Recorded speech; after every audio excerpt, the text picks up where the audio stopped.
یہ تو سبھی جانتے ہیں کہ امام حسین کربلا میں شہید ہوئے اور آپ کے گھر والوں کو بھی شہید کیا گیا، تو اس کی وجہ کیا تھی؟ کیا پوری دنیا میں امام حسین کے لیے کوئی جگہ نہیں تھی؟ کیا کہیں بھی چلے جاتے؟ کیوں آئے آپ کربلا میں؟ ایمان اور کفر، حق یعنی سچائی اور جھوٹ، جنتی اور جہنمی، سچے اور جھوٹے کی پہچان تو امتحان اور آزمائش کے میدان میں ہوتی ہے۔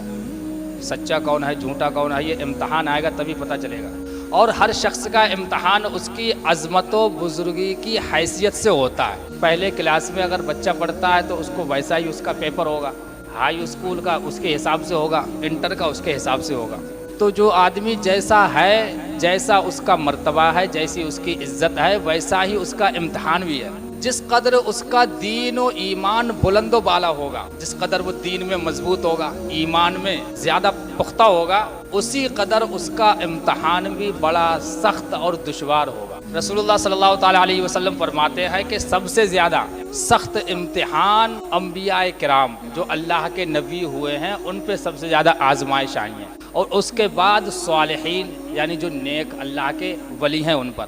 اور فرماتے ہیں تمام نبیوں میں سب سے زیادہ پریشانیاں مجھ پر آئی ہیں، یعنی رسول اللہ صلی اللہ تعالیٰ علیہ وسلم پر۔ اللہ تعالیٰ کی راہ میں جو شخص جتنی زیادہ قربانی پیش کرتا ہے اور ذلت و رسوائی اٹھاتا ہے اللہ کی راہ میں، اللہ کو راضی کرنے کے لیے، تو وہ شخص اللہ تعالیٰ کی بارگاہ میں اسی قدر عزت و عظمت پاتا ہے۔ رسول اللہ صلی اللہ تعالیٰ علیہ وسلم اور حضرت مولا علی امام حسین کے والد صاحب، مولا علی شیر خدا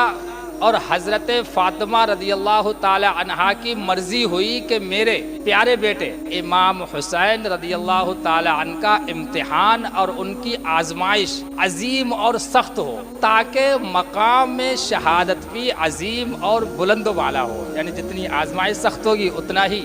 آپ کی شہادت کا مرتبہ بھی زیادہ بڑھے گا۔ اب یہاں سے ہم یہ سنیں گے کہ آخر امام حسین کو شہید کیا کیوں گیا؟ جب کوئی واقعہ ہونے والا ہوتا ہے تو اس کے ہونے کے اسباب بھی پیدا ہو جاتے ہیں، اس کی وجہ بھی پیدا ہو جاتی ہے۔ حضرت امام حسین رضی اللہ تعالی عنہ کی شہادت کی وجہ اس طرح پیدا ہوئی۔ حضرت امیر معاویہ یہ رسول اللہ صلی اللہ تعالی علیہ وسلم کے بہت اچھے اور نیک صحابی تھے۔ رجب 60 ہجری جب امیر معاویہ نے وصال فرمایا، یعنی ان کا انتقال ہو گیا امیر معاویہ کا، آپ کے پاس حضور صلی اللہ تعالی علیہ وسلم کے تبرکات میں سے ازار شریف، چادر، قمیص، منہ مبارک اور تراشائے ناخون، اور رسول اللہ کے ناخون بھی حضرت امیر معاویہ کے پاس تھے، کیونکہ خلیفہ تھے تو رسول اللہ کی جتنے بھی تبرکات تھے، کپڑے وغیرہ، وہ زیادہ تر انہی کے پاس تھے۔ آپ نے وصیت فرمائی، امیر معاویہ کون ہے؟ یزید کے والد صاحب، یزید کے ابا کا نام امیر معاویہ ہے۔ انہوں نے وصیت فرمائی کہ مجھے سرکار مدینہ صلی اللہ تعالی علیہ وسلم کی جو چادر اسی میں مجھے کفن دیا جائے، اور میرے اعضاء پر یعنی میرے ہاتھ پیر، میرے جسم پر جن سے سجدہ کیا جاتا ہے، حضور صلی اللہ تعالی علیہ وسلم کے منہ مبارک اور ناخون، منہ مبارک کہتے ہیں بال، اور ناخون رکھ دیے جائیں جہاں سجدہ کیا جاتا ہے، ناک پہ، ماتھے پہ، ہاتھ پر، یہاں پر میرے ناخون، رسول اللہ صلی اللہ تعالی علیہ وسلم کے ناخون اور بال رکھ دیے جائیں، اور مجھے ارحم الراحمین یعنی اللہ تبارک و تعالیٰ کے سپرد کر دیا جائے، یعنی قبر میں رکھ دیا جائے۔ حضرت امیر معاویہ کے وصال کے بعد ان کا ناخلف اور ناپاک بیٹا یزید پلید تخت سلطنت پر بیٹھا، یعنی اب تک رسول اللہ کے بعد مسلمانوں کے جو خلیفہ ہوتے رہے وہ سچے تھے، رسول اللہ صلی اللہ تعالی علیہ وسلم کی شریعت پر عمل کرنے والے تھے، گنہگار نہیں تھے، مگر یہ جو امیر معاویہ تھے یہ بھی صحیح تھے، مگر ان کا جب انتقال ہو گیا تو ان کا بیٹا یزید پلید تخت پر بیٹھا، اور اس نے اپنی بیعت کے لیے، بیعت کا مطلب یہ ہوتا ہے کہ ہمارا ساتھ دینا، جائے آج کے دور میں ووٹ سمجھ لو کہ آج ہمارے سنگ ہوگی نہ آیا، یعنی بیعت کے لیے حکومت کے اطراف و جوانب پہ خطوط روانہ کیے، یعنی جو جہاں جہاں مسلمان تھے، جہاں جہاں مسلمان رہنے والے تھے وہاں خط بھیجے، میرے والد کا تو انتقال ہو گیا ہے، یعنی جیسا میں کہوں ویسا ہی کرنا، خطوط روانہ کیے، خط روانہ کیے۔ مدینہ منورہ کے گورنر ولید بن عقبہ تھے، ان کو اپنے باپ کے وصال کی اطلاع کی اور لکھا کہ ہر خاص و عام سے میری بیعت لو، اور حسین بن علی، عبداللہ بن زبیر اور عبداللہ بن عمر سے پہلے بیعت لو، ان سب کو ایک لمحہ کی بھی مہلت مت دینا۔ میرے والد کا وصال ہو گیا ہے، سب سے پہلے حسین کی بیعت لو کہ آپ یزید کی حکومت کو قبول کر لو، مان لو ان کے لیے، اور عبداللہ بن زبیر کہ ان کو بالکل بھی مہلت مت دینا، ان سے ضرور دستخط کرا لینا۔ مدینہ طیبہ کا حاکم جب یزید ناپاک کی بیعت لینے کے لیے تو امام حسین کے پاس آیا، امام حسین کی خدمت میں حاضر ہوا تو آپ نے یزید کے فسق و فجور کہتے ہیں گنہگار، جو عام گناہ کرتا ہو، لوگوں کے سامنے گناہ کرے، اور ظلم و زیادتی کے سبب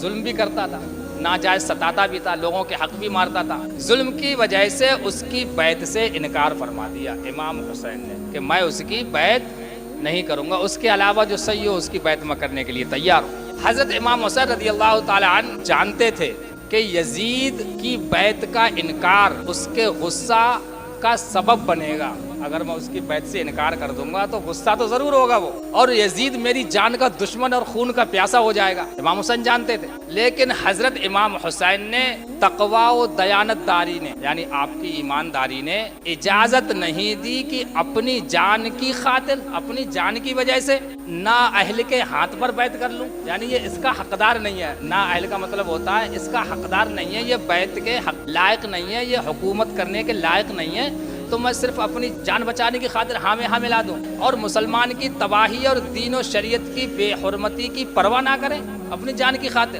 اور یہ امام حسین جیسے نیک و صالح فرزند رسول اللہ صلی اللہ تعالی علیہ وسلم سے کس طرح ممکن تھا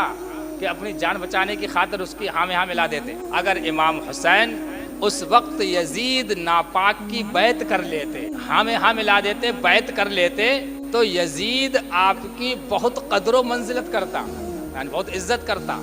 اور آپ کے آرام و عائشائش میں کوئی کمی نہیں چھوڑتا، بلکہ آپ کے پاس دنیا کی دولت جمع کر دیتا کہ وہ کچھ کہیے نہ رہا، چاہے کچھ بھی کرتا پھروں میں، اب جو رسول اللہ کے گھر والے ہی سنگ ہے تو اپنا کچھ بھی کرو۔ لیکن اسلام کا نظام درہم برہم ہو جاتا، شریعت جو تھی درہم برہم ہو جاتی، سچائی اور جھوٹ، قرآن اور حدیث کا کوئی فرق نہیں رہتا، اور دین میں ایسا فساد برپا ہو جاتا جس کا دور کرنا پھر ناممکن ہو جاتا، اور یزید کی ہر برائی اور ہر بد کرداری کے جائز حلال ہونے کے لیے امام حسین کی بیعت سند بن جاتی۔ یہ کہتے ہیں، یہ تو آدمی کہتا ہے اگر یزید خراب ہوتا ان کے ساتھ میں کیوں رہتے امام حسین، یہ وجہ تھی۔ تو آج ہر دنیا میں آدمی یہی کہتا ہے کہ جب امام حسین یزید کے ساتھ رہے، وہ بھی گنہگار تھا، وہ بھی ظلم کرتا تھا، تو ہم اگر کسی ظالم کے ساتھ رہ رہے ہیں تو کیا بڑی بات ہے، امام حسین خود ساتھ رہے۔ تو یزید کی ہر برائی جائز حلال ہونے کے لیے امام حسین کی بیعت سند بن جاتی، اور دین و شریعت کا صحیح نقشہ مٹ جاتا، جو شریعت کا نقشہ تھا وہ مٹ جاتا۔ اسی وقت حضرت امام حسین مدینہ منورہ سے مکہ مکرمہ جانے کے لیے تیار ہو جاتے ہیں کہ اب میں مدینہ چھوڑ کے مکہ مکرمہ چلا جا رہا ہوں۔